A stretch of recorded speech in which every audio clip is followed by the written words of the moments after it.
السلام عليكم ورحمة الله وبركاته. حامدا ومصليا أما بعد. قال الله تبارك وتعالى: أعوذ بالله من الشيطان الرجيم. بسم الله الرحمن الرحيم. والذين يكنزون الذهب والفضة ولا ينفقونها في سبيل الله فبشرهم بعذاب أليم يوم يحمى عليها في نار جهنم فتقبى بها جباههم وجنوبهم وظهورهم هذا ما كنزتم لأنفسكم فذوقوا ما كنتم تكنزون. صدق الله العظيم. بسم الله الرحمن الرحيم. رب اشرح لي صدري ويسر لي أمري واحلل عقدة من لساني يفقهوا قولي. بسم اللہ الرحمن الرحیم. درود شریف پڑھ لیجیے. اللہم صلی علی محمد وعلی آل محمد کما صلیت علی ابراہیم وعلی آل ابراہیم انک حمید مجید. اللہم بارک علی محمد وعلی آل محمد کما بارکت علی ابراہیم وعلی آل ابراہیم انک حمید مجید. محترم بزرگوں، دوستوں اور عزیز ساتھیوں، اللہ تبارک و تعالیٰ کا لاکھ شکر و احسان ہے کہ اللہ نے ہم سبوں کو رمضان المبارک کا ایک اور جمعہ عطا فرمایا، اور اس جمعہ کے ادا کرنے سے پہلے چند باتیں قرآن و حدیث کی روشنی میں سننے اور سنانے کا موقع بھی عطا فرمایا. انشاءاللہ آج کے جمعہ میں آپ حضرات کے سامنے زکوٰۃ سے متعلق جو بھی ضروری مسائل ہیں اس کا ذکر کروں گا، اور ساتھ ہی ہم نے ابھی سورۃ توبہ کی آیت نمبر 35 تلاوت کی ہے. اس میں زکوٰۃ نہ دینے والوں کے لیے کچھ وعیدی کلمات بیان کیے گئے ہیں، اس کا بھی ذکر ساتھ میں کروں گا، اور ساتھ ہی انشاءاللہ صدقۃ الفطر کے بارے میں بھی اس کے مسائل اور کیا رقم ہے، کس طریقہ پر ادا کرنی ہے، تمام چیزوں کے اوپر گفتگو کروں گا. اللہ تبارک و تعالیٰ سے دعا ہے کہ اللہ وقت میں برکت عطا فرمائے، اور جو بھی باتیں کہی جائیں ان تمام باتوں کے اوپر مجھے بھی اور تمام سامعین کو بھی عمل کرنے کی توفیق عطا فرمائے. آمین ثم آمین. میرے دوستو، خطبے کے اندر ہم نے سورۃ توبہ کی تلاوت کی. اس کا ترجمہ یہ ہے: والذین یکنزون الذہب والفضة ولا ينفقونها فی سبیل اللہ فبشرهم بعذاب علیم. اور جو لوگ سونے چاندی کا خزانہ رکھتے ہیں اور اللہ کی راہ میں خرچ نہیں کرتے، انہیں دردناک عذاب کی خبر پہنچا دیجیے. دیکھیے، زکوٰۃ اسلام کا جو رکن ہے، 5 ارکان، ان میں سے ایک رکن زکوٰۃ بھی ہے، اور زکوٰۃ کو اللہ تبارک و تعالیٰ نے ہر صاحب نصاب کے اوپر فرض قرار دیا ہے. اسی طریقہ پر فرض ہے جس طریقہ پر نماز فرض ہے، کہ جب نماز انسان عاقل و بالغ ہو گیا اور نماز اس کے اوپر فرض ہو گئی تو بغیر نماز ادا کیے ہوئے وہ مسلمان باقی نہیں رہتا. اسی طریقہ پر زکوٰۃ جب اللہ تبارک و تعالیٰ نے ایک مالدار کے اوپر فرض قرار دیا ہے تو اسے یہ چاہیے کہ اس فرض کو صحیح طور پر ادا کرے، اندازے سے بھی ادا نہ کرے بلکہ پورا حساب کر کے ادا کرے. اگر ہم اپنے مال سے زکوٰۃ کو ادا کرتے ہیں تو زکوٰۃ ادا کر لینے کے بعد جو مال بچتا ہے وہ مال مکمل طور پہ حلال ہے.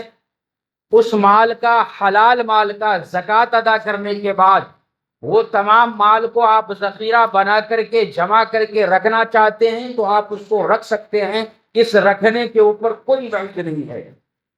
زکوٰۃ ادا نہ کر کے پھر وہ مال آپ رکھ رہے ہو تو پھر اس مال کے جمع کرنے کے اوپر وعید ہے، اور اسی کا ذکر اللہ تبارک و تعالیٰ نے سورۃ توبہ کے اندر بیان فرمایا ہے. لہذا جس کو بھی اللہ تبارک و تعالیٰ نے صاحب نصاب بنایا ہے، زکوٰۃ جس کے اوپر، جس کے مال پہ اللہ نے فرض قرار دی ہے، اسے چاہیے کہ وہ زکوٰۃ کو ادا کریں. زکوٰۃ ادا کرنے کی وجہ سے اللہ مال میں برکتیں پیدا فرماتا ہے. آپ اس کو اس مثال سے سمجھیے کہ آپ نے اپنے گاؤں کے اندر دیکھا ہوگا، پہلے زمانے میں کنواں ہوا کرتا تھا، اسی سے ہم پانی نکالا کرتے تھے اور اس کو یوز میں لاتے تھے.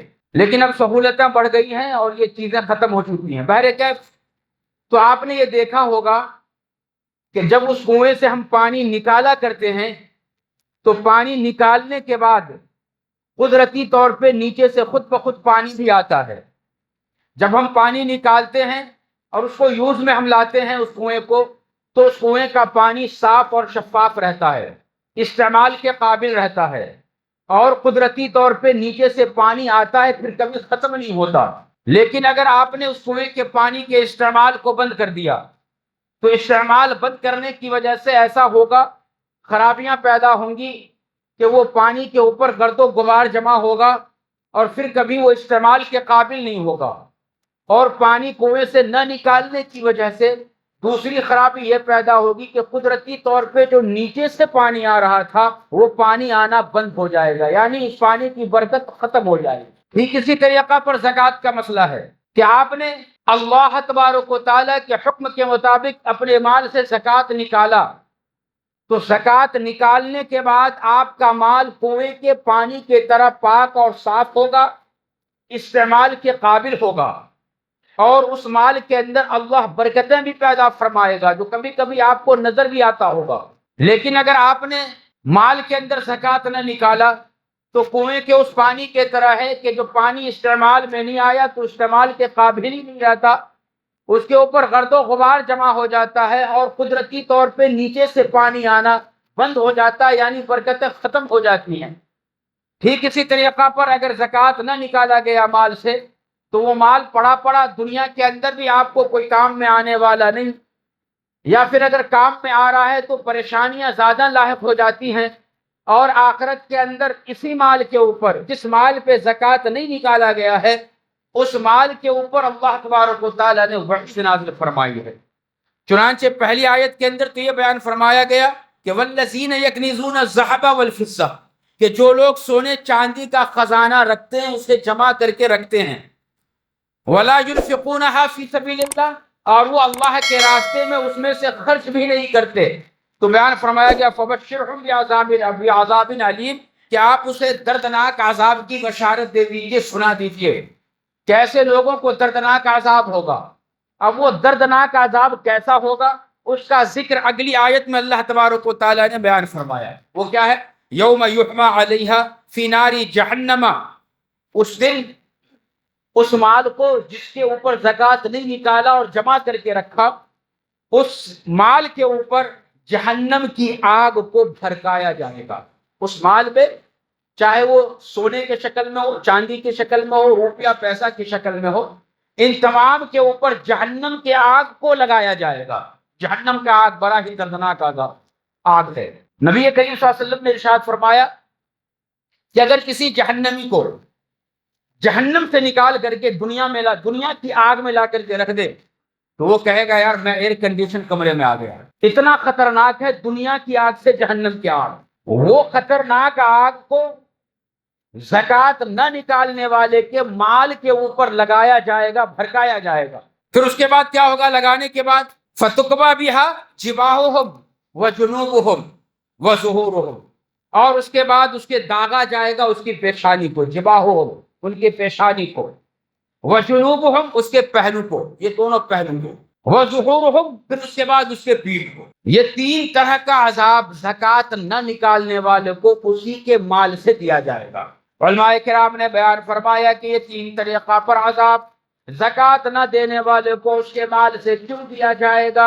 علماء کرام بیان فرماتے ہیں کہ جب زکوٰۃ کا وصول کرنے والا زکوٰۃ ادا کرنے والے کے پاس جب وہ پہنچتا ہے تو ایسی صورت میں وہ لوگ جو بخیل ہیں، جو اپنے مال کو جمع کر کے گل کر کے رکھنا چاہتے ہیں اور اللہ کے راستے میں وہ خرچ کرنا بالکل نہیں چاہتے، تو اگر زکوٰۃ کا وصول کرنے والا جب ان کے پاس پہنچتا ہے تو وہ ناگواری چہرے سے ظاہر کرتا ہے، غصہ پن کا احساس دلاتا ہے کہ چہرے کے اوپر، پیشانی کے اوپر بل پیدا ہوتا ہے۔ یہ غصے کا اظہار ہے اس طریقہ پر۔ چنانچہ سب سے پہلے یہ کہا گیا کہ ان کے پیشانی کو داغا جائے گا، چونکہ اس نے زکوٰۃ وصول کرنے والے جب ان کے پاس آئے تو ایسی صورت میں انہوں نے غصے کا اظہار پیشانی سے ذریعے سے کیا تھا۔ حقیقت تو یہ ہے میرے دوستو کہ زکوٰۃ مال آپ کا ہے، زکوٰۃ آپ نے ادا کرنی ہے، اس واسطے مستحقین زکوٰۃ کو تلاشنے کی ذمہ داری بھی آپ کی ہے۔ یہ احسان ہے زکوٰۃ کے مال کا وصول کرنے والے کا کہ ڈھونڈ ڈھونڈ کر کے آپ کے دروازے پہ پہنچتے ہیں اور آپ کو تلاش کرتے ہیں اور نیک کام کرنے کی تلقین کرتے ہیں۔ ورنہ ذمہ داری تو یہ تھی یا اصولی بات تو یہ تھی کہ مال آپ کا، زکوٰۃ آپ نے ادا کرنی ہے تو مستحقین زکوٰۃ کو بھی آپ نے ہی تلاش کرنا. لیکن ایسا ہوتا نہیں ہے، بہت ہی کم ہوتا ہے. جو لوگ بھی مستحقین زکوٰۃ کو تلاش کرتے ہیں بڑے ہی خوش قسمت ہیں، مبارکباد ہیں. اللہ اس کے اس مال کو قبول فرمائے، ان کے عمر میں برکت عطا فرمائے، اور تمام لوگوں کا ذہن ایسا بنائے کہ وہ بھی مستحقین زکوٰۃ کو تلاش کریں اور خوشی خوشی زکوٰۃ کو ادا کریں. اگر ہم نے پیشانی پہ بلایا اور زکوٰۃ کو ادا نہ کیا صحیح طور پر، تو پھر اللہ کا وعدہ ہے، کوئی عام مولویوں کا یہ کہنا نہیں ہے کہ اپنی طرف سے بنا کر کے کہہ دیا. اللہ سورہ توبہ آیت نمبر 35، آپ قرآن کریم کھول کر کے دیکھ لو اور ترجمہ پڑھ لو. لکھا ہے یوم یحمى علیہ فی نار جہنم، اس مال کے اوپر جہنم کی آگ کو لگائی جائے گی. فتقبا بہا، پھر اس سے داغا جائے گا، جباہہم، اس کی پیشانی کو، وجنوبہم، اور اس کے پہلو کو. علماء کرام نے بیان فرمایا ان کے پہلو کو اس لیے داغا جائے گا کہ جب پیشانی سے اس نے غصے کا اظہار کیا لیکن پھر بھی زکوٰۃ کا وصول کرنے والا عاجزی کر رہا ہے کہ بھئی ہمارا یہ ادارہ ہے، یہ مدرسہ ہے، ایسا میں غریب ہوں، فقیر ہوں، آپ میری کچھ مدد کر دو، تو وہ دائیں جانب راستہ تلاش کرتا ہے کہ میں ادھر سے نکل جاؤں، زکوٰۃ دینے سے بچ جاؤں. پھر ادھر راستہ نہیں ملتا تو بائیں طرف جانا چاہتا ہے، تو کہا کہ اب اس کے دائیں پہلو کو بھی داغا جائے گا اور بائیں پہلو کو بھی داغا جائے گا. لیکن اس کے باوجود جب جانے کا کوئی راستہ نہیں ملتا تو وہ جدھر سے آیا ہے ادھر ہی کو چلا جاتا ہے، یعنی اپنی پیٹھ زکوٰۃ وصول کرنے والے کو دکھلا جاتا ہے. تو اللہ تبارک و تعالیٰ کہتے ہیں وَزُورُهُمْ، پھر اب اس کے پیٹھ کو بھی داغا جائے گا. تو اس طریقہ پر دردناک عذاب ہے میرے بھائی. کہا گیا ھذا ما کنزتم، اور پھر اس سے کہا جائے گا کہ میں تمہارا خزانہ ہوں، تمہارا مال ہوں، تمہاری دولت ہوں، جس کو تو دنیا کے اندر جمع کرتا تھا اور مجھے جمع کرنے کے پیچھے فرائض کو ترک کر دیا کرتا تھا، نمازوں کو چھوڑا کرتا تھا، روزوں کو بھی چھوڑا کرتا تھا، اور دوسرے جو فرائض ان تمام چیزوں کو اس مال کے کمانے کے پیچھے تو لگا رہتا تھا، اور اللہ کے حکم کے پکا پابند نہ ہونے کی وجہ سے اب تمہارے کسی مال کے اوپر جہنم کی آگ کو لگایا گیا ہے اور تمہیں اس طریقہ پر سزا دی جائے گی. تو وہ کہا جائے گا ھذا ما کنزتم، میں وہی ہوں جو تمہارا مال دنیا کے اندر تم جمع کیا کرتے تھے، لانفسکم، اپنے لیے، فذوقوا ما کنتم تکنزون، پر چکھو مزہ جس کو تم جمع کرتے تھے، اپنے خزانوں کا مزہ تم چکھو. تو یہ آواز آئے گی اور کہا جائے گا ایسے شخص کے. لہذا ہمیں چاہیے کہ جب ہم صاحب نصاب ہیں تو ہم زکوٰۃ ادا کرنے والے بنیں. اب میرے بھائی، زکوٰۃ کن لوگوں کو ادا کرنی چاہیے؟ اب یہاں سے مسئلہ سماعت فرمائیے آپ کہ زکوٰۃ جو ادا کی جائے گی، ادا جو کیا کرے گا جو لوگ، ان میں سے مسلمان کا ہونا شرط ہے، غیر مسلم کے اوپر زکوٰۃ نہیں ہے. عاقل ہوگا، پاگل کے اوپر زکوٰۃ نہیں ہے. بالغ ہوگا کہ چھوٹے بچے اور نابالغ کے اوپر زکوٰۃ نہیں ہے. اب جب وہ عاقل ہے، بالغ ہے اور مسلمان ہے، تو اب ایسی صورت میں ان کے پاس کتنا مال ہوگا کہ وہ زکوٰۃ کو ادا کرے گا؟ تو کہا گیا کہ یہ صاحب نصاب ہونا. صاحب نصاب اسے کہا جاتا ہے جس کے پاس 52.5 تولہ چاندی کے برابر پیسہ ہو یا پھر مال تجارت ہو، تو ایسا شخص صاحب نصاب ہوتا ہے. اس کی تھوڑی سی تفصیل آپ سماعت فرمائیے. تفصیل اس طریقہ پر ہے کہ ایک آدمی ہے جس کے پاس صرف سونا ہے، چاندی نہیں ہے، مال تجارت نہیں ہے، نقدی رقم نہیں ہے، چاہے گھر میں یا پھر بینک میں، صرف سونا ہے. تو صرف اگر سونا ہے تو سونا 7.5 تولہ ہے، جب اس سونے کے اوپر زکوٰۃ ہوگا. ایک آدمی ہے جن کے پاس صرف چاندی ہے، سونا نہیں ہے، پیسہ نہیں ہے، مال تجارت بھی نہیں، صرف چاندی ہے، تو صرف چاندی کے اوپر زکوٰۃ اس وقت ہوگا جب وہ چاندی 52.5 تولہ چاندی کے 52.5 تولہ ہوگا چاندی ہو، تو اب اس چاندی کے اوپر زکوٰۃ ہوگا. اگر صرف پیسہ ہے یا پھر مال تجارت ہے تو 52.5 تولہ چاندی کے برابر اگر کسی مسلمان مرد اور خواتین کے پاس اگر پیسہ ہے یا پھر مال تجارت ہے تو پھر اس پیسے اور مال تجارت کے اوپر زکوٰۃ ہوگا. اب 52.5 تولہ چاندی کا ریٹ کیا ہے آج کے دور میں مارکیٹ کے اندر؟ تو یاد رکھیے ابھی چاندی کا ریٹ گزشتہ سال کے مقابلے میں 53 گنا جو ہے بڑھ چکا ہے۔ گزشتہ سال جب میں بیان کر رہا تھا اس موضوع پہ تو اس وقت میں 1010 روپیہ چاندی تولا تھا، لیکن ابھی تقریباً 3000 روپیہ تولا ہے۔ 3000 روپیہ، تو 3000 روپیہ تولا اگر ہے اور 52.5 تولا چاندی کا جب ہم ریٹ لگائیں گے تو کم و بیش 1.5 لاکھ روپیہ بنتا ہے۔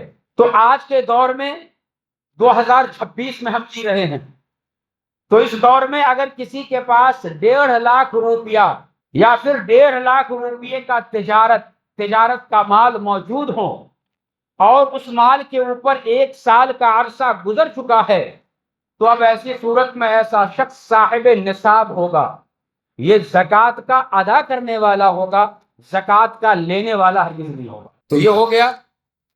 اب زکوٰۃ جو کن چیزوں پہ دیا جاتا ہے اس کو آپ سنیے، سونا، چاندی، مال تجارت اور اس کے بعد نقدی رقم۔ یہ 4 چیز ایسے ہیں جب کسی انسان مسلمان کے پاس ہوگا تو ایسی صورت میں ان میں سے اس کے اوپر زکوٰۃ دینا پڑے گا۔ اب یہاں پہ ایک مسئلہ آپ اور یہ سنیے کہ یہ جو 4 چیزیں ہیں، 4 چیزوں کو اگر ہم الگ الگ کریں گے تو کوئی بھی مال، کوئی بھی چیز نصاب کے بقدر نہیں ہے۔ مثال کے طور پر ایک آدمی ہے جن کے پاس سونا ہے، چاندی ہے، پیسہ بھی ہے اور مال تجارت بھی ہے، لیکن ان سبوں 4 کو اگر ہم الگ الگ کرتے ہیں تو سونا نصاب کے بقدر نہیں ہے، یعنی 7.5 تولا نہیں ہے، اس سے کم ہے۔ چاندی نصاب کے بقدر 52.5 تولا نہیں ہے بلکہ اس سے کم ہے۔ روپیہ پیسہ یا مال تجارت وہ بھی 52.5 تولا چاندی کے برابر پیسوں کے نہیں ہے، اس سے کم ہے۔ تو ایسی صورت میں کیا ہوگا؟ ایسی صورت میں مسئلہ فقہاء کرام نے یہ لکھا ہے کہ تمام کی قیمت کو، سونا جتنا ہے اس کی قیمت کو، چاندی جتنا ہے اس کی قیمت کو، روپیہ کتنا ہے وہ، مال تجارت کتنا ہے وہ، ان تمام کی قیمت کو ایک جگہ پہ ملایا جائے گا۔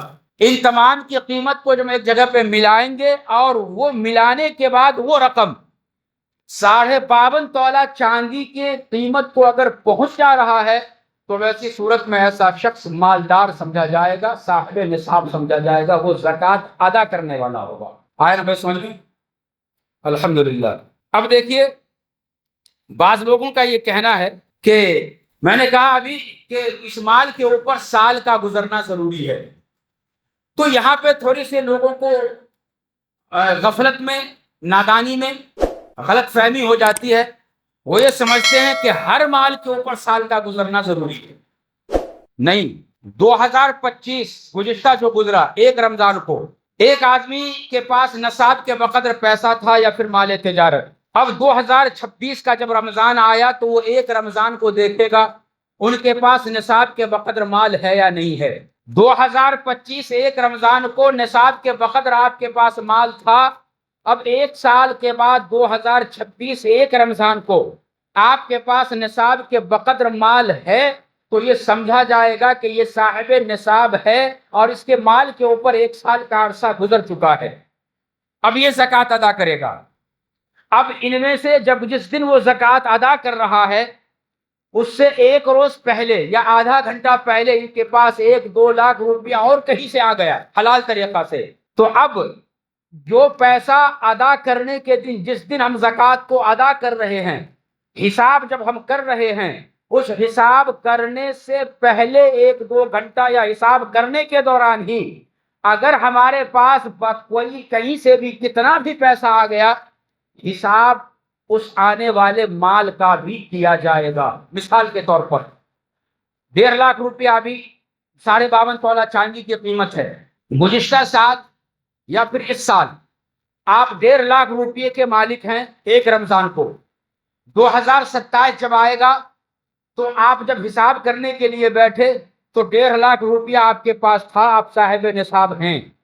اب جب آپ حساب کر رہے ہیں تو کسی نے فون کیا، بھائی میرا آپ کے پاس، آپ کو قرضہ ادا ہم نے کرنا تھا 1 لاکھ روپیہ، میں ابھی جو آپ کو ٹرانسفر کر رہا ہوں آپ کے اکاؤنٹ کے اندر آگے آپ حساب کر رہے ہیں، تو اب یہ 1 لاکھ روپیہ جو ابھی کا بھی آیا حساب کرنے کے وقت میں، زکوٰۃ نکالنے کے وقت میں اس مال 1 لاکھ کو بھی آپ نے ایڈ کرنا ہے۔